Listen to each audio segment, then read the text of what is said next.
nasional Indonesia. Silakan Anda memberikan kritikan karena itu wajib ya, tapi juga jangan hanya itu dia bungkusnya. Kita harus ngomong, jangan langsung memaki karena ini kan juga sebuah proses gitu. Banyak yang bilang bahwa kok proses terus ya. Ini kan lain pelatihnya beda gitu seperti itu. Nah, sekarang kita bicara soal beberapa pemain bungkusnya ini.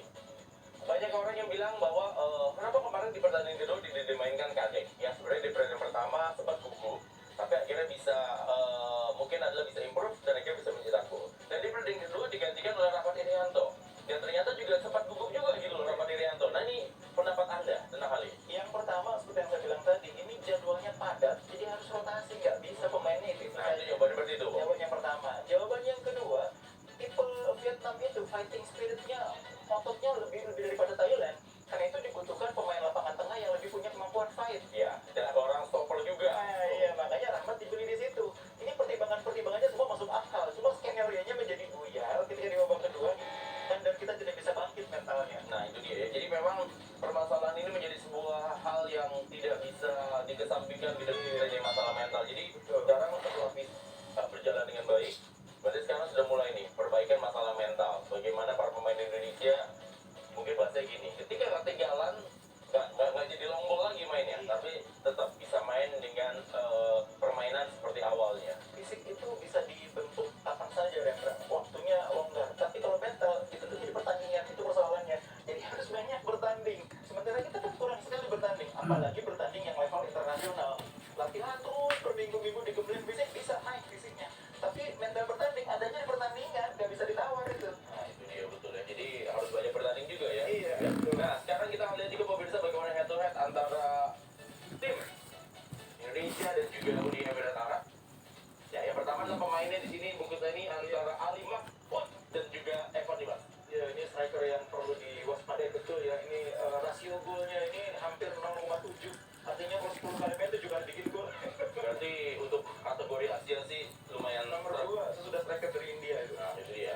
Dan juga sekarang pelatihnya nih bungkusnya pelatih Bert Van Marwijk dan juga ada Choi In Cho. Ini sama-sama pelatih lulusan Piala Dunia nih sebenarnya kan kalau Sintayong ada gitu. Betul, cuma memang Ben Van Marwijk ini sudah mengalami beberapa tim nasional ya. Arab Saudi pernah, Belanda juga pernah, dan ini membuat dia sangat kaya pengalaman, dan itu yang menjadi salah satu kelebihan Uni Emirat Arab punya pelatih yang kualitasnya bagus. Ya, kabarnya menantunya tetap jadi asisten ya Bu. Iya. Nah, ini ya Marwan Bombal itu pemain dari tim pernah main di tim Italia yang keren itu loh bungkus. Iya betul, saya ingat itu. Iya.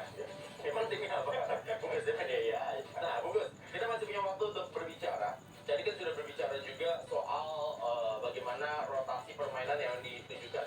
Nah, soal berikutnya lagi adalah soal permainan keras. Nah, kemarin tuh di pertandingan menghadapi Vietnam, para pemain Indonesia terpancing tuh untuk bermain keras gitu kan. Padahal di pertandingan Thailand bisa menahan itu, dan pelatih Sintayong juga mengatakan bahwa sebenarnya nggak ada rencana, nggak ada sebuah mungkin ada komando untuk melakukan hal seperti itu. Gimana? Ya ini kadang-kadang di pemain Indonesia itu ketika bertemu beberapa lawan itu beda cara menyikapinya. Ketemu Thailand, ketemu Vietnam, ketemu Malaysia, itu kadang-kadang mainnya tuh di atas level semangat yang mereka biasa tunjukkan ketika melawan tim lain. Terus Bungkus nggak apa-apa Bungkus Ya, sehingga di lapangan permainannya tuh lebih dari sekedar ngotot, akhirnya ke bawah menjadi jurus lebih dari sekedar ngotot.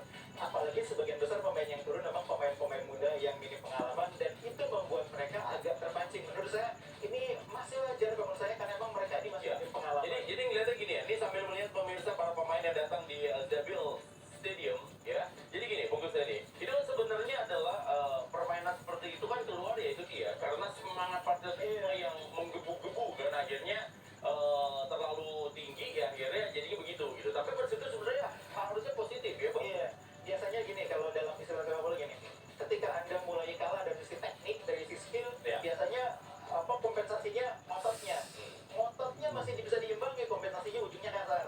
Biasanya begitu kalau di lapangan ya. Karena itu mungkin kemarin kita lihat di lapangan lawan Vietnam kita agak kesulitan memang, karena Vietnam bermain bagus, rapi, harus diakui, sehingga kita kompensasi main ngotot bisa dilawan juga sama mereka, sehingga beberapa main akhirnya agak sedikit terlalu ngotot dan menjadi cenderung bermain agak lebih dari sekedar ngotot. Ya, tapi kalau misalnya melihat bahwa di sini ini adalah tim yang memang dibangun ya untuk kedepannya, ini berarti memang tim ini menjanjikan sebenarnya. Iya, itu. Materi kita banyak yang masih di bawah usia 20 tahun. punya relevan. tim lah ya itu kan average-nya. Nah, memang tim ini seperti sering kita bahas, Reza, ini disiapkan terutama untuk SEA Games, ya, bukan untuk Piala Dunia yang sudah bisa dibilang sudah tidak punya peluang lagi. Betul. Sementara ini para pemain dari Indonesia pemirsa yang tiba di Zabil Stadium.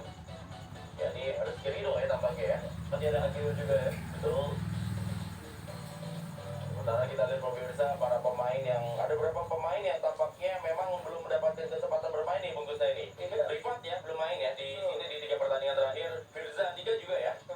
Akil juga belum, Andi Satrio juga. Ya, terus tadi Prime juga, Adi Setiawan juga belum main. Nah, nanti memang kita akan tunggu tentunya pemirsa karena kita masih punya waktu cukup panjang untuk berbicara dan juga membahas tentang tim nasional ini. Karena kalau bicara soal ini ya, kalau di warung kopi ini nggak bisa habis bungkus saya ini. Dari kopi pertama, kopi kedua, kue pacung pertama, kue pacung kedua nggak habis-habis kalau bahas tim nasional Indonesia. Iya makanya. Nanti akan kita bahas tentunya ya. Masih bersama dengan bungkus saya ini selama saat yang berikut ini.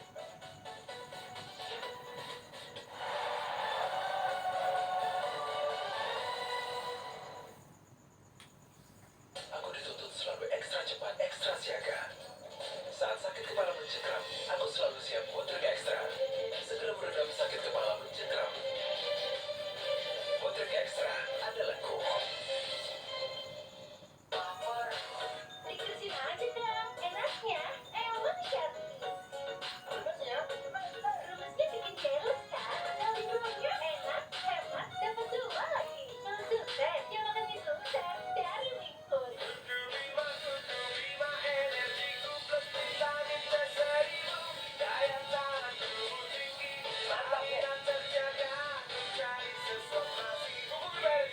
mantap ya. Otaknya bawah. Cuci pakai ekonomi higienis dengan siwak dan jeruk limau lebih cepat angkat lemak bunuh bakteri.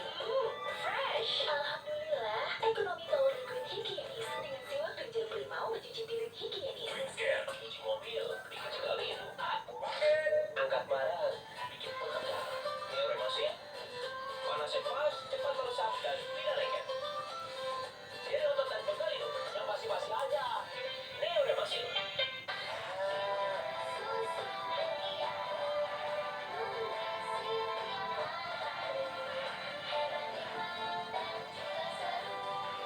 Susu Belgiaku. Aku dituntut selalu ekstra cepat, ekstra siaga. Saat sakit kepala mencekram, aku selalu siap Bodrek Extra. Segera meredam sakit kepala mencekram. Bodrek Extra andalanku. Gerah, bau, pakai gaya hijau baru dengan formula anti bau. Sekali cucuk, bersihkan kotoran, bunuh kuman, dan bakteri. Hilangkan bau amat dan keringat wangi fresh seharian. Jemurnya ada matahari, gak apa. Gaya hijau, wangi fresh seharian. Ini udah mesin.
ini ya tampaknya memang menjadi kesayangan ya dalam tanda kutip oleh pelatih, dan memang ini pemain yang boleh dikatakan tidak tergantikan, Evan Dimas. Sekarang Evan Dimas tetap bermain di posisi dalam artian adalah tidak tergantikan dan terus full bermain dalam 3 kali 90 menit pertandingan tersisa di kualifikasi. Iya, saya bisa mengerti karena Evan Dimas adalah satu-satunya pemain dengan latar belakang pengalaman di timnas sebelumnya ya. Sementara Dan sebenarnya usianya masih muda, dan masih golden age. masih usia emas. Karena itu saya pikir bisa dimengerti kalau Evan Dimas ini sangat diandalkan. Apalagi saya pikir ketika Sintayong membaca CV-nya, dia juga tahu bahwa di timnas U19 dia sangat bersinar. Karena itu sekarang Sintayong juga mengembalikan dia ke posisi yang kurang lebih sama dengan ketika main di timnas U19. Agak ke depan. Agak advance ya di belakang, bukan lagi sebagai gelandang tengah tapi di belakang striker. Padahal kalau di klub sekarang kan banyak main di gelandang tengah ya. Main di CM ya. Iya betul. Nah, sementara gini, bungkus saya ini, berarti kan sekarang kita bisa melihat ya, bahwa memang pemain seperti Evan Dimas ini kan termasuk yang langka ya di Indonesia ya. Oke, mungkin adalah Egy bisa juga bermain sebagai pemain 10, nomor 10, tapi beda gitu kan, kayak mainnya dengan Evan Dimas. Jadi sekarang memang Evan Dimas, kalau kita lihat di sini, berarti sekarang mainnya 4-2-3-1 nih bungkus saya. Duanya pivotnya Kadek sama Rapat Irianto. Iya. Ada Malis Osvaldo Hai, lalu juga tentunya 10-nya adalah Evan Dimas, dan satunya 9-nya Kusedi hari itu. Iya, bisa juga misalkan Kadek juga dimainkan sedikit lebih turun ya, mendampingi juga pivot sehingga menjadi 3 pemain gelandang. Dengan Rahmat Irianto bisa dibilang sebagai gelandang bertahan pelapis ya, pelapis 2 center back. 4-1. Iya, 4-1-4-1 gitu ya. Bisa banyak formasi sebetulnya. Cuma mungkin satu hal yang menarik adalah Sintayong pada akhirnya menyadari bahwa tim ini di samping persoalan rotasi juga butuh pemain berkarakter dan berpengalaman seperti Adam Alis. Sesuatu yang tidak dia mainkan di laga pertama ya. Orang ketika di laga pertama nggak terkejut juga kok nggak ada Adam Alis gitu ya. Tapi pada akhirnya disadari bahwa tim ini masih butuh. Ya, sementara memang para pemain sudah mulai keluar pemirsa di Seville Stadium. Nah, mungkin sedikit bungkus ini. Kalau misalnya ada yang mengatakan bahwa kurang pemimpin di tim nasional, Anda setuju? Ya kalau dengan regenerasi seperti sekarang ya saya pikir memang Evan Dimas adalah pemimpin ya. Walaupun di klubnya kan sekarang bukan lagi pemain senior, tapi kan di tim nasional dia dari generasi ke generasi pemimpin